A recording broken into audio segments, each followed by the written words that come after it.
Alô, amigos da Minas, uma bela manhã dessa segunda para todo mundo, uma baita de uma semana, reta final para Libertadores, tem decisão no próximo sábado. Estamos aqui para falar em nome de Ferraço, solução em ferragem armada, calhes e rufos. Ligue você então para 373-222-1101 ou no contato @deferraço.net, presencialmente na JK 170 Centro. Não perca dia, não perca tempo também não, vai direto para de Ferraço. Olha, meus amigos, lembrando então que o Brasileirão da Série A, já na reta final, o Internacional foi o grande vencedor da rodada 32. Vamos faltar então agora para alguns times, a maioria 6 jogos e alguns poucos 7. Porque o Internacional, lideraço, ele ganhou o Grenal. Aqui, aliás, o Inter não ganhava o Grenal há 12 partidas, isto é, quase 3 anos, e o time do Grêmio estava invicto a 17 jogos.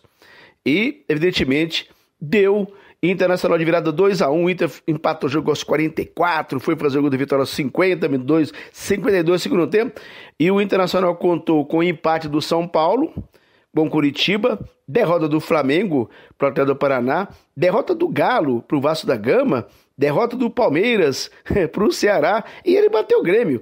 Então do G6 sai daí o campeão internacional, o único que ganhou.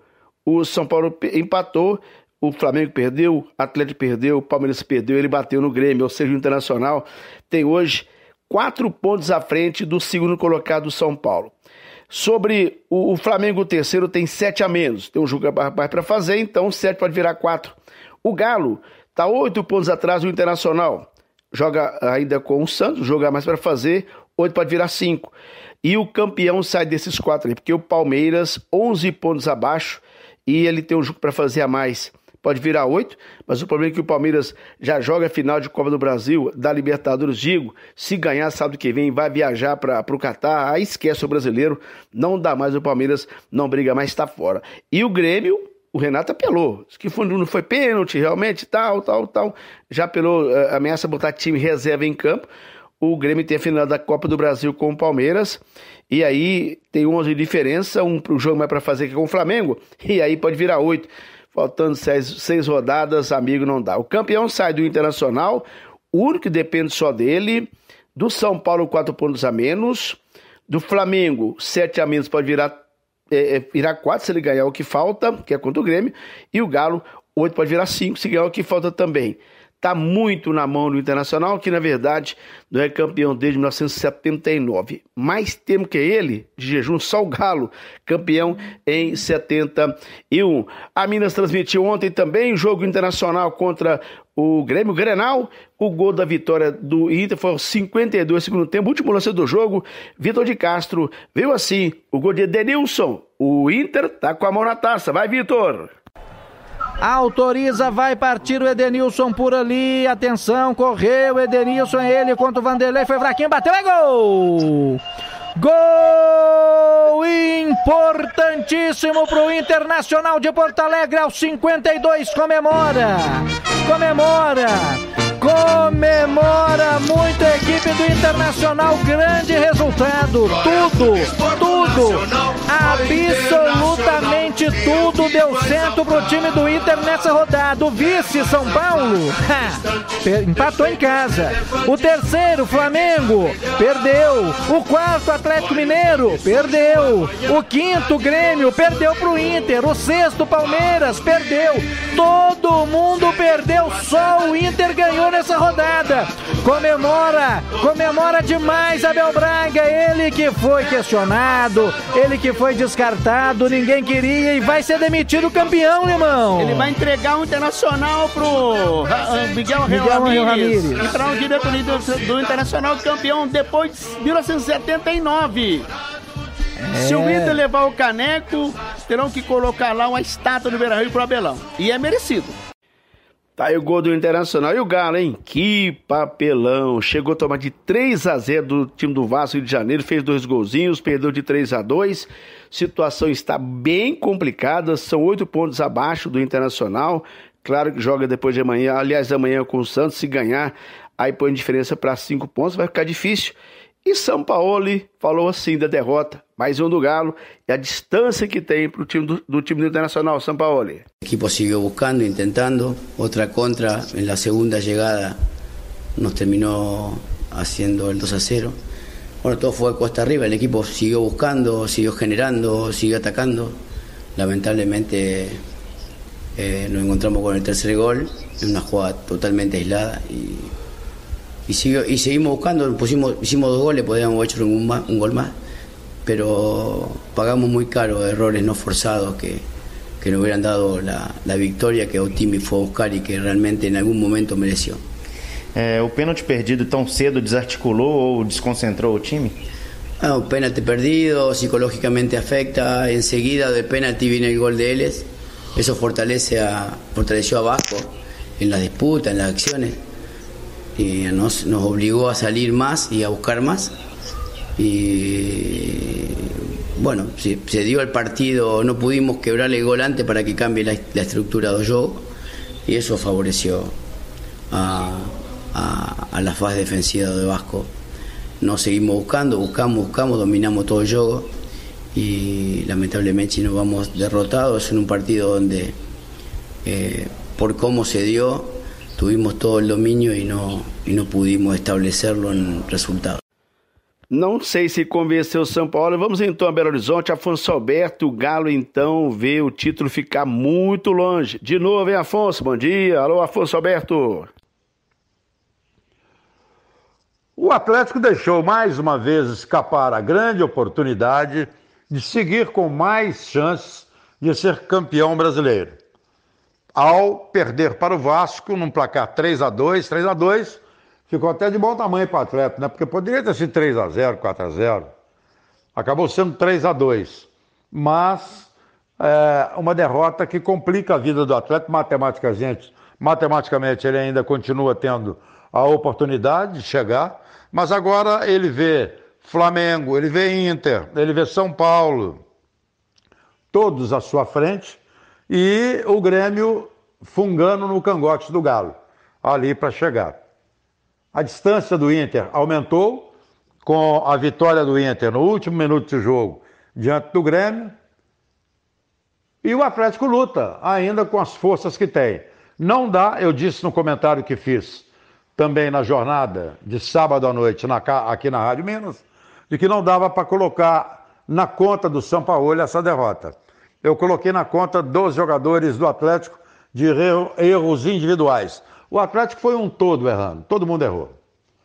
Do início ao fim. Teve um início que passava a impressão de que poderia até vencer o jogo, até com uma certa facilidade, mas depois erros individuais fizeram com que o Atlético saísse derrotado. E lambanças, erros que foram lambanças, principalmente no setor esquerdo do Atlético, com Arana, com Júnior Alonso, com a participação do Gabriel por ali. A falta de comunicação do goleiro Everson com os jogadores de defesa. O Atlético perdeu um jogo porque errou muito, pecou muito na parte individual dos jogadores. Acho que o São Paulo errou em uma alteração que ele fez. Quando ele tira o Vargas e põe o Sacha, tudo bem. Eu acho que ele acertou, mas não, ele botou o Marrone também para jogar. Aí ele tirou o Savarino, não precisava ter tirado o Savarino. Acho que o Savarino poderia ter continuado. Poderia dar mais força ao Atlético pela direita. Ele empurrou mais o Guga para a direita. De vez em quando o Keno vinha pela direita. O Atlético acabou fazendo um bom início no segundo tempo, depois caiu na rotina, toques excessivos, conseguiu fazer 2 gols, mas acabou perdendo o jogo. Perdeu o jogo porque o Vasco foi melhor, foi superior e mereceu vencer. Mas essa não dá para colocar na conta do São Paulo. Falar agora da parte baixa da tabela do Brasileirão da Série A. O Sport venceu o jogo com o Bahia, confronto direto, o Sport 35, o Vasco venceu o Galo 35, Fortaleza perdeu 35, então esses times estão 3 pontos acima do primeiro time que está caindo, que é o Bahia, 32. O Bahia faz jogo ainda sequencial com o Corinthians.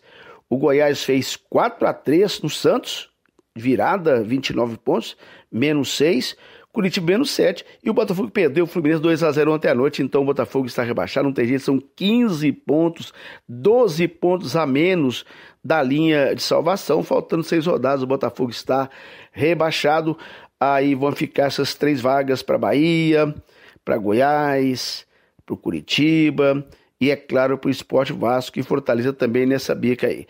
Agora sim, o assunto é mesmo a Série B, e o Cruzeiro ficou no empate de 0-0 com o Náutico então evitou o rebaixamento, o Cruzeiro na verdade cumpriu tabela, Fábio foi expulso pela primeira vez na vida, mais de 1000 jogos na carreira toda, né? O Cruzeiro são 922, 7 minutos ele sai, toca a mão na bola fora da área, aí há sim uma interferência externa, porque a Série B não tem VAR, não tem jeito, o Murta, que o quarto árbitro demorou 2 minutos e meio para definir, então, exatamente sobre a questão de avisar. Então, alguém fora avisou e isso não pode. O juiz acabou expulsando o Fábio pela interferência externa, que não é possível isso, e evidentemente que a Minas fez essa pergunta, né?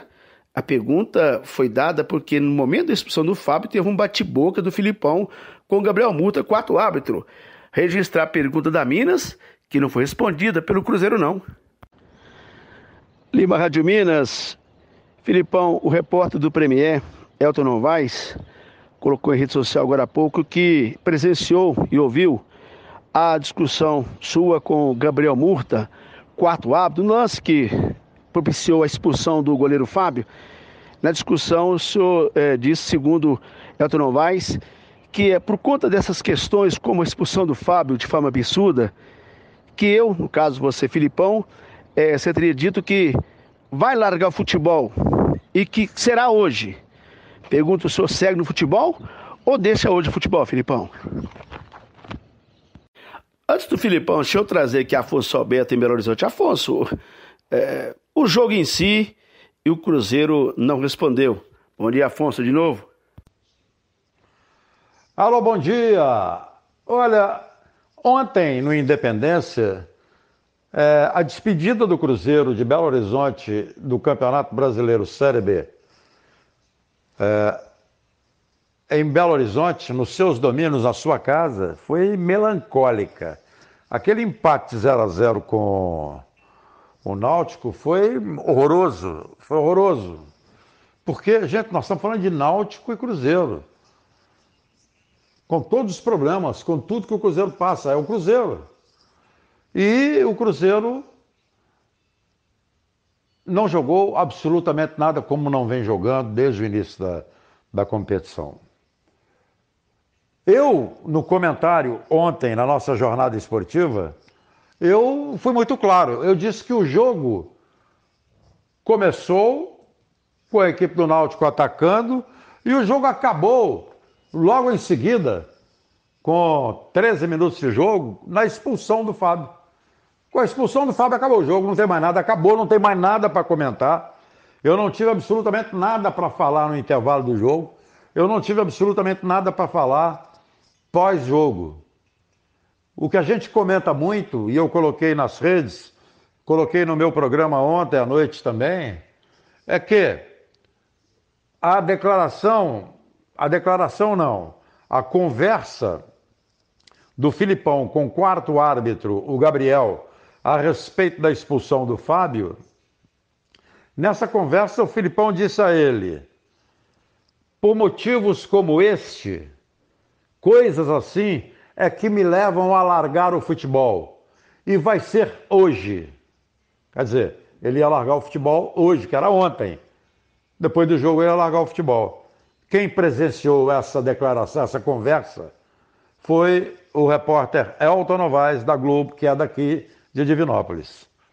Eu pedi ao Lima, o Lima aceitou a sugestão, que fizesse essa pergunta, mandasse para a assessoria de imprensa do Cruzeiro, como se faz sempre, todos que trabalham, e o Lima participa de todas as coletivas, ele é o único do interior que participa, e as perguntas são repassadas ao treinador. Todas foram repassadas, menos a dele, porque era cobrando esta saída dele hoje, como ele disse ao quarto árbitro. Essa pergunta foi censurada, não foi ao ar, exatamente para o Filipão não ter que responder isso. Quer dizer, a gente não sabia que as perguntas teriam que ser perguntas que eles querem responder, não que precisam responder. Ok? É assim. Por falar em Filipão, vamos trazer um trecho dele, dizendo, ele falou, olha, eu quando resolver, eu falo com você se eu vou continuar, se eu vou sair, quando eu achar o momento certo eu comunico se eu fico, se eu vou embora. E foi perguntado ao Filipão o que você tem que fazer para que o 21, que é sequencial do 20, isso é em questão de dias, não em questão de uma temporada para outra, né? Porque é tudo emendado, para que possa fazer o 21 melhor do que o 20, porque o 20 foi um desastroso. Eis aí a resposta do Filipão. Bom, eu vejo que o Cruzeiro precisa de ajudas externas no aspecto financeiro para que se possam corrigir certas dificuldades. Sem isso, provavelmente o Cruzeiro terá muito mais dificuldades do que teve esse ano. Eu acho também que o Cruzeiro, através da sua direção, através das pessoas que aqui trabalham, deve ter um planejamento final de como conseguir o acesso à Série A no ano que vem. Nós não podemos ter uma situação de perda de 6 pontos novamente. Nós não podemos ter uma situação de salários com dificuldades como a gente está vivendo. E ou unem-se todos em prol de um ideal, ou o Cruzeiro vai ter dificuldades de novo. Então é isso que eu posso fazer, é isso que eu posso ajudar, é isso que eu vou dizer a todo mundo. E que se não tivermos pessoas envolvidas com condições de ajudar o Cruzeiro no aspecto total financeiramente, o Cruzeiro vai passar mais dificuldades ainda. Então ficou assim definido. Chapecoense, América e Cuiabá já estão acessados. Última rodada vai definir o último time que sobe. Juventude, 52 depende dele. CSA 57, tropeço Juventude. O Avaí 55 tem que ganhar. O CSA não venceu, o Juventude perder para dar Avaí. Lá embaixo, rebaixados, aí está o Botafogo e Oeste. O Náutico acabou se salvando. Vitória se empata amanhã, se salva e define queda de Figueirense e Paraná Clube.